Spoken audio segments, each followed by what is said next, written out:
Bible reading സാംസ് 32. ലംഘനം ക്ഷമിച്ചും പാപം മറച്ചും കിട്ടിയവൻ ഭാഗ്യവാൻ.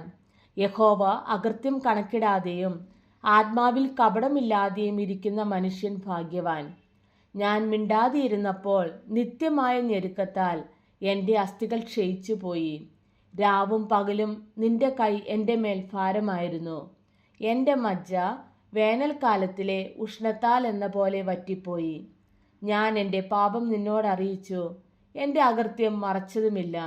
എൻ്റെ ലംഘനങ്ങളെ യഹോവയോട് ഏറ്റുപറയും എന്ന് ഞാൻ പറഞ്ഞു. അപ്പോൾ നീ എൻ്റെ പാപത്തിൻ്റെ കുറ്റം ക്ഷമിച്ചു തന്നു. ഇത് നിമിത്തം ഓരോ ഭക്തനും കണ്ടെത്താകുന്ന കാലത്ത് നിന്നോട് പ്രാർത്ഥിക്കും. പെരുവെള്ളം കവിഞ്ഞു വരുമ്പോൾ അത് അവൻ്റെ അടുക്കലോളം എത്തുകയില്ല. നീ എനിക്ക് മറവിടമാകുന്നു. നീ എന്നെ കഷ്ടത്തിൽ നിന്ന് സൂക്ഷിക്കും.